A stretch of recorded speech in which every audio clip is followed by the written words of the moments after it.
कृष्णा। आप सभी का हमारे YouTube चैनल पर हार्दिक स्वागत है।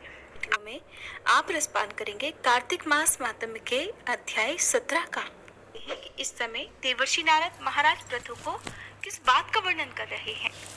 दीपावली को दीपमालिका के महत्व और महालक्ष्मी जी के पूजन की विधि ध्यान पूर्वक सुनने के बाद महाराज पृथु ने नारद जी से विनती की कि हे देवर्षि, अब आप अन्नकूट और गोवर्धन का महात्म्य सुनाने की कृपा कीजिए।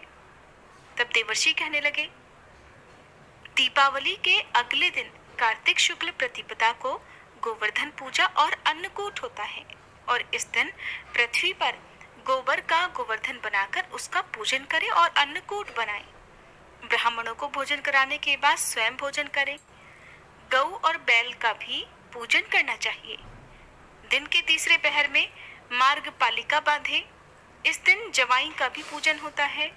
जवाई अर्थात दामाद को घर पर बुलाकर उनका आदर सत्कार और पूजन भी करना चाहिए। पृथु पूछने लगे, हे नारद जी, सबसे पहले यह पूजन किसने और कब किया था? कृपया आप ये भी बतलाइए। तब देवर्षि नारद कहने लगे, समुद्र मंथन के समय जब लक्ष्मी जी समुद्र से उत्पन्न हुई तब विष्णु भगवान के साथ उनका विवाह हुआ। इससे आनंदित होकर समुद्र ने भगवान की स्तुति की। तब भगवान विष्णु ने कहा कि वरदान मांगो।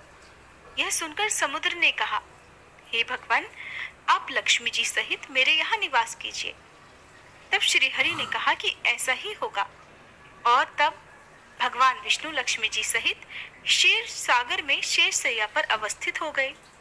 उसी दिन से आज के दिन दामाद का पूजन प्रारंभ हुआ है। जो कोई कार्तिक सुदी एकम को दामाद का पूजन करता है वह सब पापों से मुक्त हो जाता है। गोवर्धन पूजा का महत्व बताने के बाद नारद जी कहने लगे, हे राजा पृथु, कार्तिक सुदी दूज को यम द्वितीया कहते हैं। इस दिन यमुना स्नान करके यमराज का पूजन किया जाता है। दीपावली के बाद की इस द्वितीया को भैया दूज भी कहते हैं। इस दिन भाई अपने घर भोजन न करे। अगर अपनी बहन ना हो तो गुरु की कन्या भी बहन के समान होती है, इसलिए उसे ही बहन मानना चाहिए। इस दिन बहन अपने भाई की आयु बढ़ाने की कामना से 8 चिरंजीवियों अर्थात मार्कंडेय, बलि, व्यास, हनुमान, विभीषण, कृपाचार्य, अश्वत्थामा और परशुराम जी का विधि पूर्वक पूजन करे।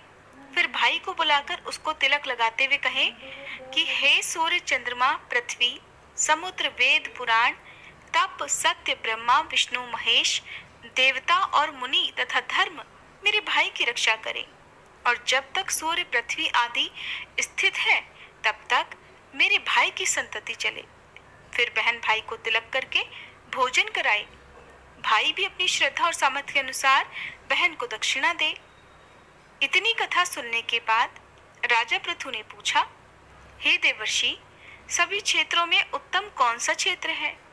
तब नारद जी कहने लगे, हे राजन, सब क्षेत्रों में उत्तम गंगा और यमुना जी का संगम है, जिसमें स्नान आदि करने की इच्छा ब्रह्मा आदि देवता भी किया करते हैं। गंगा जी के स्मरण मात्र से अनेक पाप नष्ट हो जाया करते हैं।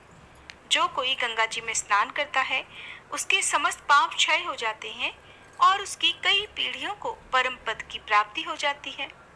गंगा जी में स्नान करने की अभिलाषा करने मात्र से ही मनुष्य अनेक जन्मों के पापों से मुक्त हो जाता है।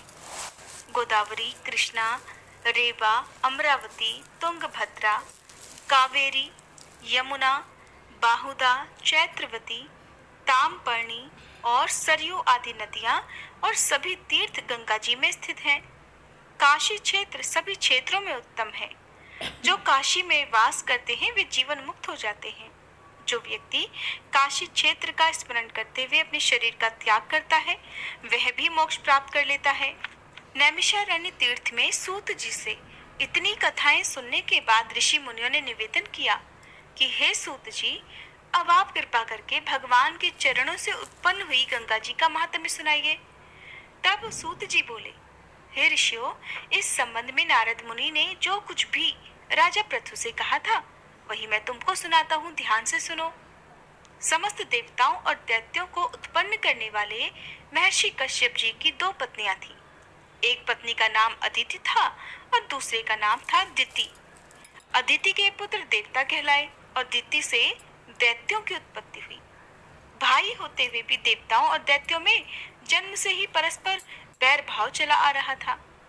कालांतर में प्रहलाद जी का पौत्र और विरोचन का पुत्र दैत्यराज बलि दैत्यों का राजा बना।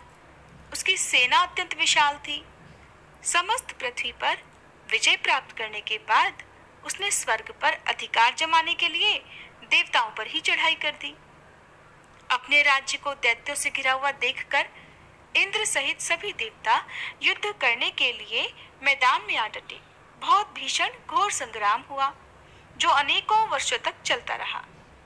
जब देवताओं ने देखा कि दैत्यों की शक्ति में तो कोई कमी नहीं आई और वे निरंतर आगे ही बढ़ते जा रहे हैं, तब देवता मैदान छोड़कर भाग खड़े हुए। इस प्रकार दैत्यों ने स्वर्ग पर अधिकार कर लिया और बलि स्वयं इंद्रासन पर बैठकर शासन करने लगा। अब तो यज्ञ की हवि देवताओं के स्थान पर दैत्यराज बलि और अन्य दैत्यगण ग्रहण करने लगे। अपने पुत्रों अर्थात देवों को दुखी और आश्रयहीन देखकर अदिति देवताओं की जय और दैत्यों की पराजय के लिए तपस्या करने के लिए हिमाचल पर्वत पर चली गई। वहां कुछ समय तक फलाहार, कुछ समय तक सूखे पत्ते और कुछ समय तक केवल वायु का ही सेवन करती रही। फिर पैर के पंजों पर खड़ी होकर भगवान का तप करने लगी। इस प्रकार अदिति ने 1000 वर्ष तक बहुत कठिन उग्र तप किया। दिति के पुत्र मायावी राक्षस इस घोर तप से चिंतित होकर राक्षसी माया द्वारा देवताओं का रूप धारण करके अदिति के पास आकर बोले कि हे माता, आप हमारे लिए इतना घोर तप क्यों कर रही हैं? आत्मघात करना सभी शास्त्रों में पाप बताया गया है। हम आपका ये दुख सहन नहीं कर सकते। कोई भी पुत्र अपनी माता से विमुख नहीं हो सकता और न माता को दुखी देखकर सुखी रह सकता है। इसलिए हे माता जी, शास्त्रों का कथन है कि जिसके घर में कल्याणकारिणी माता नहीं और प्रिय बोलने वाली पतिव्रता पत्नी नहीं, उसका तो जीवन ही निरर्थक है। इसलिए आप अपनी तपस्या छोड़कर अब हमारे साथ घर चलिए और हम पुत्रों को सुखी कीजिए। मायावी दैत्यों के इस प्रकार छल से कहने पर भी अदिति समाधि से विचलित नहीं हुई। तब उन्होंने अदिति को ही मार डालने का निश्चय किया। इस कुकृत्य के लिए दैत्यों ने उस वन में आग लगा दी जिसमें अदिति तपस्या कर रही थी।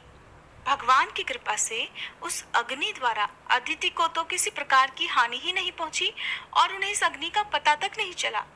भगवान का सुदर्शन चक्र अदिति की रक्षा करता रहा और सभी दैत्य स्वयं ही अपनी ही जलाई हुई अग्नि में जलकर भस्म हो गए। इस प्रकार देवताओं का फिर से स्वर्ग पर अधिकार हो गया।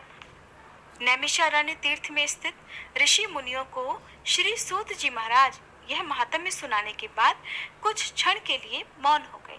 इसके आगे का वृतांत आप अगले अध्याय में सुनेंगे। उम्मीद करती हूँ हर बार की तरह आज की वीडियो भी आपको पसंद आई होगी। अब तक कथा सुनने के बाद भी जिन्होंने वीडियो को लाइक नहीं किया है तो प्लीज़ हो सके तो वीडियो को लाइक जरूर कीजिएगा।